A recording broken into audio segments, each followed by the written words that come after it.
अगर आप खुद को फोकस करने के लिए कॉन्स्टेंटली पुश करते हैं लेकिन स्टिल डिस्ट्रैक्ट हो जाते हैं, then this video is for you. Okay, so हमारा जो ब्रेन है वो डोपामिन रिवॉर्ड सिस्टम पे वर्क करता है। Now what is it? हमारी बॉडी में जब भी हम कोई अच्छा काम करते हैं, हमारे ब्रेन में एक डोपामिन नाम का न्यूरोट्रांसमीटर रिलीज होता है जिसको हम फील गुड हार्मोन कहते हैं।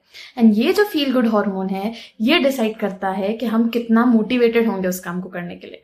नाउ अब ये जो पूरा सिस्टम है ये 2 क्वेश्चन पे वर्क करता है। फर्स्ट इज कि हमें रिवॉर्ड कितना मिलेगा, एंड सेकेंड इज हमें रिवॉर्ड कब मिलेगा। Now getting to the first question कि हमें रिवॉर्ड कब मिलेगा।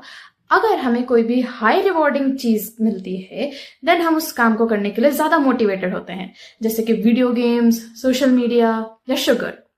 ओके, वहीं पर अगर कोई काम जो लो रिवॉर्डिंग है हमें उसको करने के लिए मोटिवेशन कम होगा क्योंकि वो टास्क बोरिंग होता है, वो कम रिवॉर्ड जनरेट करता है, इसीलिए हम उसको करने के लिए मोटिवेट नहीं हो पाते। वहीं now come to the second question कि हमें रिवॉर्ड कब मिलेगा। अगर हमें रिवॉर्ड शॉर्ट टर्म में मिल रहा है या इंस्टेंटली मिल रहा है तो हम उस काम को करने के लिए ज्यादा मोटिवेटेड होंगे, वाइल कि अगर हमें रिवॉर्ड के लिए वेट करना पड़े। जैसे कि हमारे साथ होता है कि हम इंस्टाग्राम चला रहे हैं, हमें इंस्टेंटली रिवॉर्ड मिलेगा, वहीं पर अगर हम पढ़ रहे हैं देन हमें 2 या 3 महीने बाद रिवॉर्ड मिलेगा उस चीज का।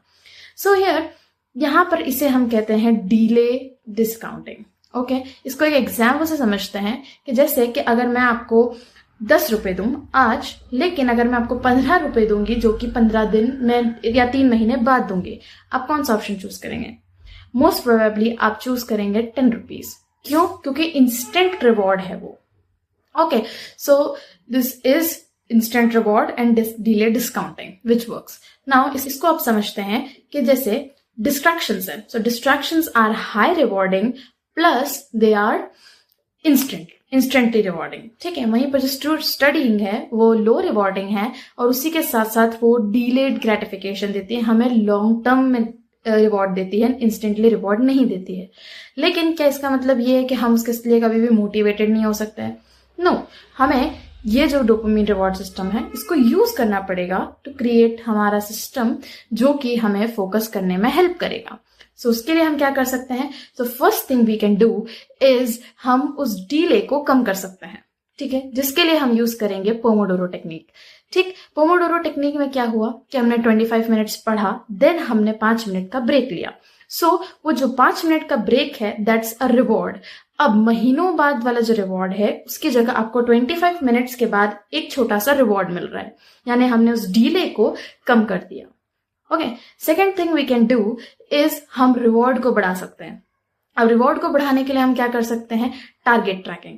टारगेट ट्रैकिंग में क्या होगा, आपने टास्क की लिस्ट बनाई, देन आपने जैसे ही उस काम को किया आपने उसकी चेकलिस्ट को टिक मार्क कर दिया कि yes I have accomplished this. तो आपके ब्रेन ने एक रिवॉर्ड जनरेट किया कि यस मैंने ये काम कंप्लीट कर लिया है, आई हैव डन इट। ठीक है, that's a sense of winning. आपको जो मिल रहा है that's the reward you are getting. Okay, and third thing is engagement. Okay, अगर आप काम में ज्यादा एंगेज्ड होंगे, आपका ज्यादा मन लगेगा, देन आपको डिस्ट्रैक्शंस कम हो जाएंगे। ओके, सो इसके लिए हम यूज कर सकते हैं Feynman technique. What's Feynman technique? हमने कोई कॉन्सेप्ट पढ़ा, हम उसे समझाने की कोशिश करेंगे जैसे हम किसी और को पढ़ा रहे हैं, जिसके लिए हमने जो चीज पढ़ी है वो हम वापस से रिकंस्ट्रक्ट कर रहे हैं। और रिकंस्ट्रक्ट करने में सबसे ज्यादा वर्किंग पावर लगती है, यानी वर्किंग मेमोरी लगती है। तो अगर बहुत ज्यादा वर्किंग मेमोरी यूज हो रही है, यानी पूरा फोकस उसमें जा रहा है, तो डिस्ट्रैक्शंस के लिए जगह नहीं बचती है। दूसरा, इसका एक एडवांटेज ये भी है कि जब आप उसको खुद से रिकंस्ट्रक्ट करते हो तो आपको वो चीजें ज्यादा लंबे समय तक याद रहती हैं। Okay, so at the end it is कि हमें ब्रेन से फाइट नहीं करना है, जस्ट विल पावर यूज नहीं करनी है।